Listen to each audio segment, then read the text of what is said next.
I'm Lily, my pronouns are she, they. I'm here as a queer person and as the daughter of a policeman. Yeah, I'm not exactly pro-police. And I've had many conversations with my father and with my parents about the function of the police and what they're here to do. I remember asking my dad, what do the police do? What are they here for? You know best, you've done it.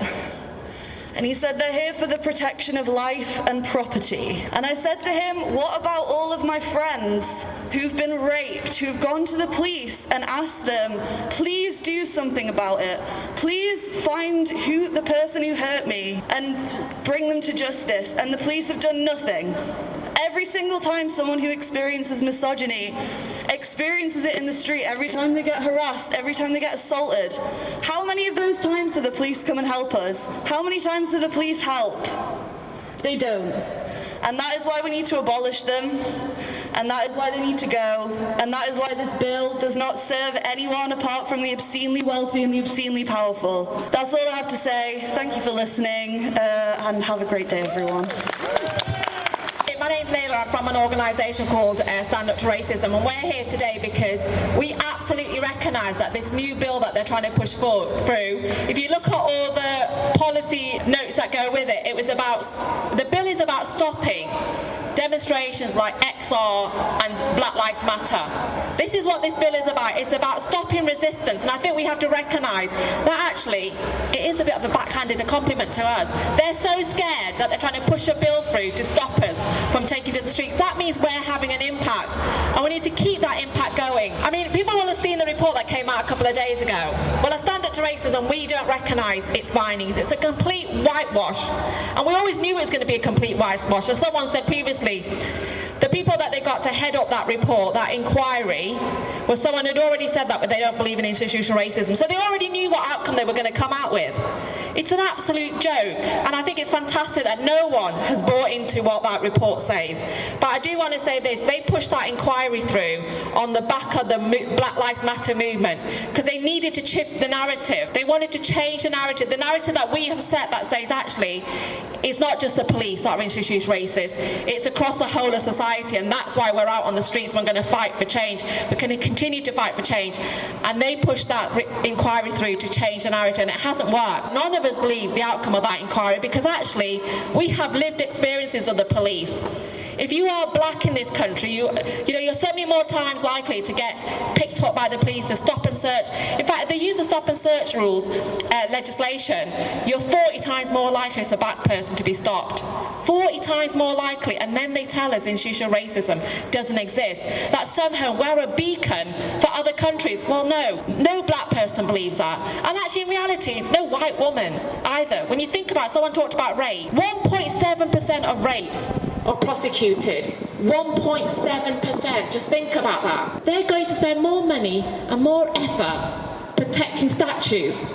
That's what that bill talks more about statues than it does about women and how we protect women.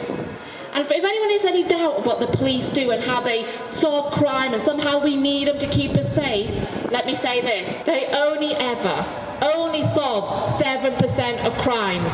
7%. Can you imagine if I had an exam at uni or college or at my workplace when I have a work review and I score 7%? It's a bloody joke. So none of us buy in to the idea that the police are there to protect us.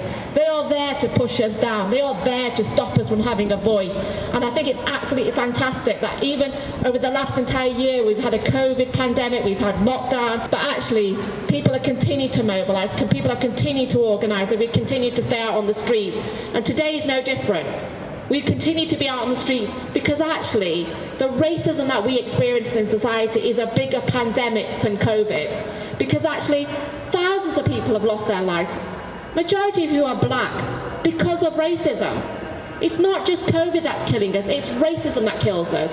And while we stand here today, let's not forget in America that people will have seen the court case, the trial of the police officer, I'm not even going to say his name, but the murder of George Floyd, the murderer is in court. And you look at that video testimony and what people are saying, and it is horrific. How can they not find him guilty? but we don't know what they're going to do, but we're all looking. And whatever happens, we have to keep the pressure on here in this country. So we're out today, we're demonstrating, and we're going to continue building the movement. And I say this, anytime someone calls something, we need to be out and we need to be supporting it, because it's us being out on the streets that changes things. They never gave us anything. You know, we're stood here with that statue over there of the suffragettes. They fought to get the vote. It was never handed to them. No one in Parliament, no MP, my male MP thought, oh, you know what, it's the right thing to do, let's give women the vote. No, women fought for it. We fought for everything we got, and we're going to continue to fight. And actually right now we're fighting for things that we've already thought we won. That's what's so horrible. Not only are we fighting for more stuff, we're having to hold on to things we thought we'd won years ago. This is what this government wants to do. They want to take away stuff that we already took for granted. The right to demonstrate like this, to come out on the streets and have our voices heard. So we're out today, and it's great that we're out today. And we're going to be out again tomorrow. Tomorrow is a national day of action against this bill. There will be demonstrations across the country, and we're going to be back here in this square at 1 p.m. And actually, I want to say this, one of the beauties about the campaign against the bill is that it's brought so many people together. So many different groups have, you know, put aside their differences and come out. And actually, what's also happened is individuals like Will, who just decided, you know what, I'm not going to sit at home and listen to this, I'm going to do something. And that's what's so impressive, that people are coming out. This is a new leadership of the movement coming forward. And I think it's something we need to celebrate, we need to support it. And we need to keep saying, whose streets? Our streets! Whose streets? Our streets! No justice! No peace! No justice! No peace! No justice! No peace! Thanks very much. So here we are again, taken to the streets in the numbers to protest this disgusting police crime and sentencing bill. Under the current laws, what we did last week and the week before was illegal. Now, some people may see us as a bunch of lawless criminals who should all be ashamed of ourselves. If only it were that simple. In Nazi Germany, the Holocaust was legal, and it was illegal to hide Jews and offer refuge in your home. In America, for hundreds of years, it was legal to have slaves, and it was illegal to help them escape. In South Africa and America, segregation was legal, and protesting against this was criminalised. So please, don't use the law and government's rules as a guide for morality. We the people have the power, and they know this. It's up to us to challenge them. Now, we all saw what happened at Pimlico Academy in London on Wednesday. The white middle-aged head teacher banned afro hair and colourful hijabs. The children from that school very bravely protested and refused to go back to lesson. Their demands were accepted by the afternoon, and the rule was changed. Now, those kids, those children, have shown us the power of protest and disruption and how it clearly works. By the way, the same day, the government released a report claiming institutionalised racism doesn't exist in the UK. So I think I'll leave it there. One thing I forgot to say, around here today, we've got over there in the jackets, they're legal observers. And I just want to give out a big shout to legal observers, because they take their time. They volunteer for nothing to come and make sure that they can help us and protect us. The demonstration that took place after Common on the Tuesday night, after what happened with the attack on those women by the police, they were out observing. You know, legal observers are there, they're meant to be neutral, they're there, they take notes, they look at what happens. And actually 4 of them were arrested for just trying to observe what was happening and take notes. And I just wanted to say thank you for being here today. Been a socialist for a long time. I was in Trafalgar Square in 1990 protesting against the poll tax when the police attacked our demonstration. And we fought back, and the police at the end of it said, well, actually, we lost it. It makes me angry, actually, to have to stand here today and talk about police violence. The police violence and the way in which they treated the women at Clapham Common, the way in which they treated protesters actually in Manchester last Saturday, and the way that Bristol protesters have been treated. And I want to say that those people who condemn what they call the violence of protesters should be ashamed of themselves. We should support every single protester. We know where the violence comes from. It's not us coming tooled up, is it? We're not coming tooled up with batons and tasers and pepper spray and shields and all of the rest of it. So let's be clear about that for a start. And I think this bill targets targets every single person who wants to make a change in society. Whether you want to fight against sexism or racism, whether you want to fight against homophobia or transphobia. It targets travellers and gypsy people and Roma people. It targets us all, and therefore we have to unite together to beat this bill, and we can do it. And we have to take the opposition right into the working class movement, right into the trade union movement, because, as people have said, we are the 99% and they are afraid of us. The rich and privileged are afraid of us, and the Tories are afraid of us, and we must not be afraid of them. We can defeat this bill. We have to be clear that we're going to defeat it by our protest and fighting back, because Keir Starmer's miserable apology for opposition is not going to do it, is it? Keir Starmer is more interested in attacking socialists and the left of his own party than he is in opposing Boris Johnson's murderous COVID policies. The man's a disgrace. Now, I have lots of friends in the Labour Party. I am sure there are Labour Party members here today, and we are going to fight back together. We are going to unite on this, but I do think we have to be clear that the police are here to support a capitalist, violent, brutal system. A system that enables war, that thrives on sexism and racism. A system that is based on theft, robbery of the wealth that we create. But we have power and we can win. So I think we have to fight to defeat this bill. If it goes through Parliament, we're going to defy this bill to finish it off. And then when we've done that, we're going to build a movement that unites everybody together just to say we are going to kick the Tories out, Cressida Dick should resign, Priti Patel should resign, and the Tories, a lot of them should go. Because when they talk about people being criminals, I don't see anybody arresting Matt Hancock for his dodgy COVID illegal contract. I don't see Tony Blair in the dock for war crimes. I don't think the police are going to ask Boris Johnson to answer for his murderous policies anytime soon. So it's down to us to build our fight back. And when we've finished building the fight back, when we've defeated this bill, when we have defeated the Tories, we're going to have to keep on fighting, because I don't want to be here in 30 years' time again.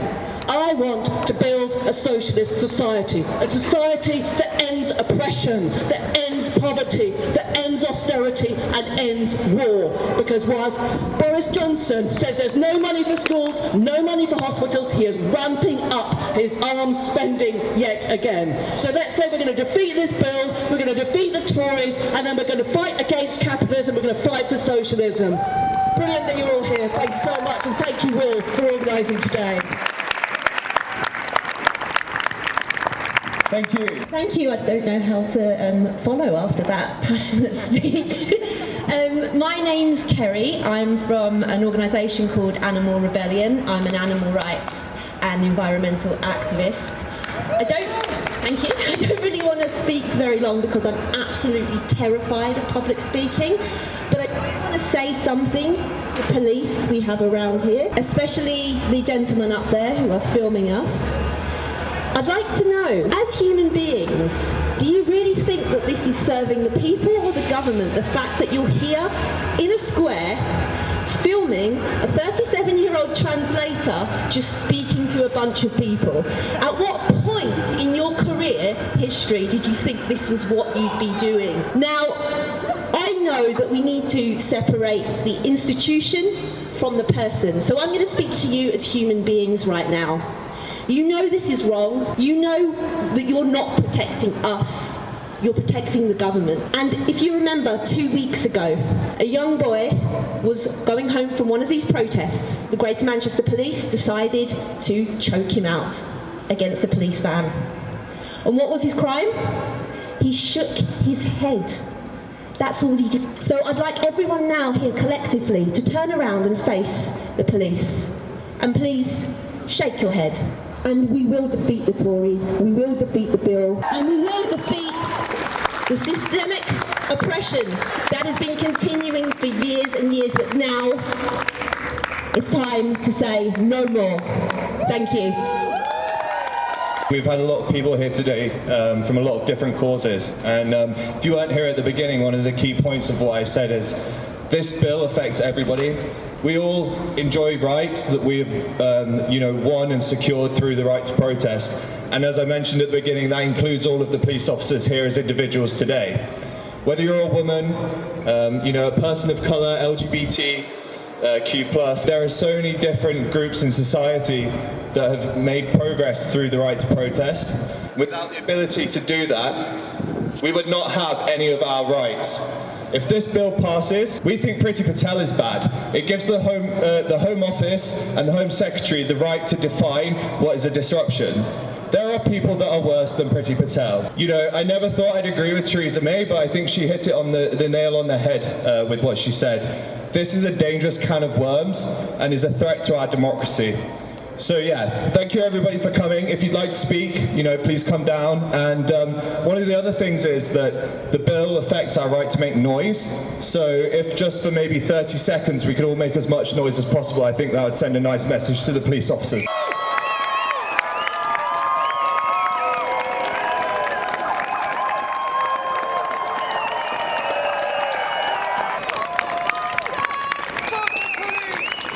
My name is Karen Reisman. I'm a health worker and I'm a Unison rep.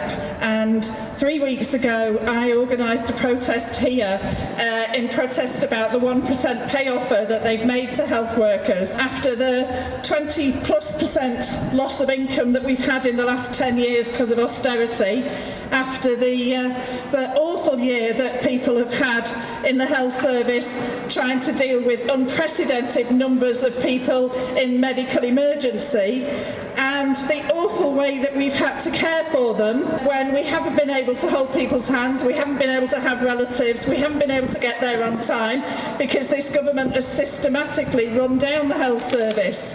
And the response that we got from the police on the day was that it wasn't safe for 40 of us to be standing more than 20 metres apart in the open air, that somehow that was dangerous, and for that I received a £10,000 fixed penalty notice for organising that protest. They didn't seem to think it was a problem that the day after that, tens of thousands of student people went back to school, and there were crowds of people outside every school dropping off their children that were 10 times bigger than the protest that I organised.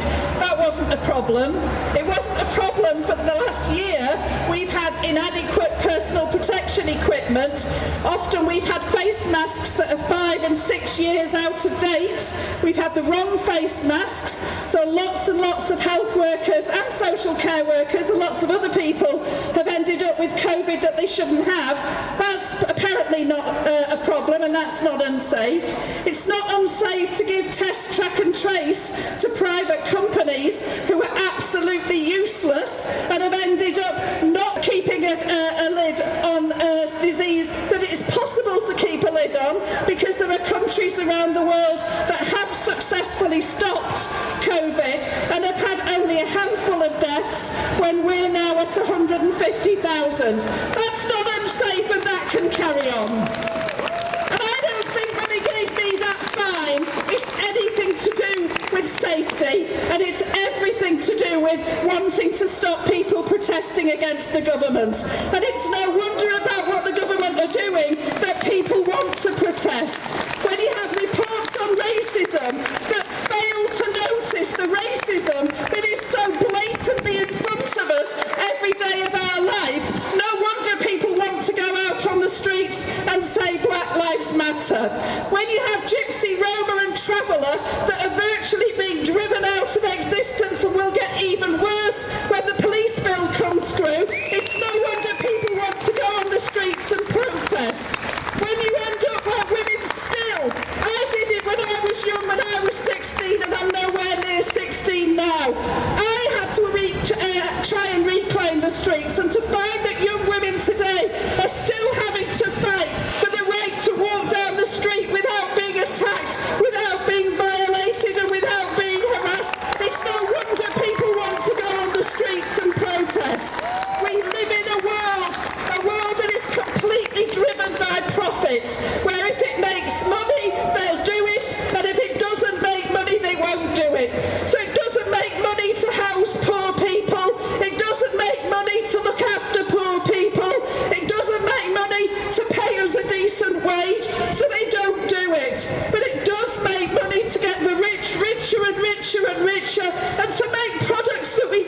want a 44% increase in nuclear weapons in the budget shows that it isn't about lack of money, it's about a choice about what we want in this world. I'm a socialist because I want a better world. I want a world that does put ordinary people first and doesn't put profit first.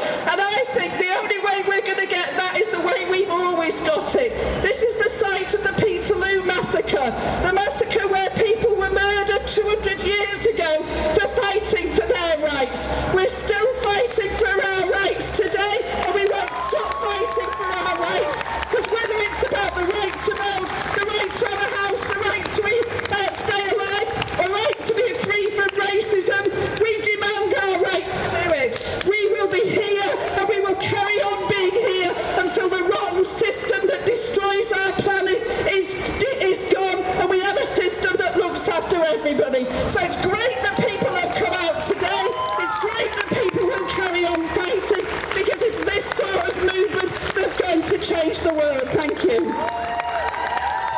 It's not just our individual rights as well, it's the environment, it's the NHS, it's schools, animals, anything that you care about is at risk with this bill. It's really important that we continue to make our voice heard. What we can do as an individual is come out and unify. By being here today, we're costing the police money.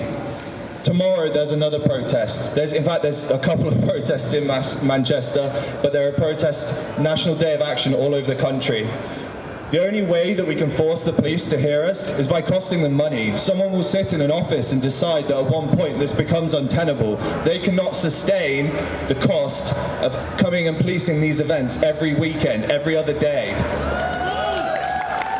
As we know from everything that was just said, money speaks to the Tories. I think we know that better than anybody. So if we can shift the dial, that's power to us. So yeah, thank you everybody for coming down yet again. Let's continue to make some noise. Please come and speak. Thank you very much. Kill, kill, kill the bill. Kill, kill, kill the bill. No justice. Whose streets? Whose streets? Whose streets? Whose streets? Whose streets? My name's Rosie, I'm a student. I wanted to read a poem written by Martin Niemöller, and I just thought it was very relevant to why all of us are here today. First they came for the socialists, but I did not speak out because I was not a socialist. Then they came for the trade unionists, and I did not speak out because I was not a trade unionist. Then they came for the Jews, and I did not speak out because I was not a Jew. Then they came for me, and there was no one left to speak for me. Hi, my name's Bob from the Revolutionary Communist Group, Fight Racism, Fight Imperialism. I'd just like to thank the organisers for having an open mic. I think it's a real important principle that we should have in this movement, that there are open mics so that everybody who supports the protest, supports the campaign, can actually speak and express their view. I just wanted to touch on something about socialism. We're all here because we all oppose this bill. This bill is an indication of what is coming from the ruling class, from the government, because they know that this coronavirus is going to be long-lasting, and we know also that the cost of it is going to be forced by the ruling class, by their governments onto us, and we have to resist it, and that's why they're bringing in laws like this. We need a movement against the system. We need a movement for socialism. And I just wanted to touch on something concrete, because people have been talking about the coronavirus, and it's clear that the rich capitalist countries, Britain, the US, France, Germany, Italy, These are countries that supposedly should have the most well-resourced health services, and yet in these countries we have the highest numbers of deaths, we have the highest rates of infection. In these countries the ICU beds have been running out and health systems have been near to collapse. This is capitalism, this is imperialism in today's world, and yet there are alternatives, and one of those alternatives is socialist Cuba. And I don't know if people know what's been going on in Cuba, but in Cuba, which has a population of around 11.5 million, you know, they have less than 500 deaths. They have medical brigades working in over 60 countries at the moment. In 30 of those medical brigades have been sent out specifically to help the country they've gone to fight coronavirus. Cuba is an example, and yet at the same time, under the Trump regime, over 150 new laws were brought in to bring up and ramp up the blockade against Cuba. So this blockade, which has been going against Cuba for over 60 years, has now been increased, and the Biden regime has done nothing about it yet. And yet, despite that blockade, Cuba has got a fantastic health service. You know, they have, when we talk about test and trace, which has been run by the private, it's been privatised out in this country. Test and trace in Cuba means health workers, health professionals going around knocking on doors, talking to people. People are supported in isolating. This is a concrete example of what socialism can offer. Just imagine if Cuba wasn't blockaded by the US, what they could achieve. You know, at the moment Cuba is developing also vaccines for coronavirus, and these vaccines will be freely available across Latin America. It's not like the vaccines that have been produced in this country and by Pfizer, by AstraZeneca, etc. These vaccines that are being produced by the Big Pharma are going to make the Big Pharma massive amounts of profit. And one of the things that the imperialists are trying to do by opening up the economy is to make the World Health Organization change this coronavirus from being labelled as a pandemic to being labelled as just endemic. And as soon as the coronavirus is labelled as endemic, then the pressure on Big Pharma to spread out and allow countries to have vaccine at lower rates will go. And that's when they can make massive profits. So I just want to finish. That is a concrete example. We need socialism. The question is, how do we build it? And that we can lead to another discussion. Thank you.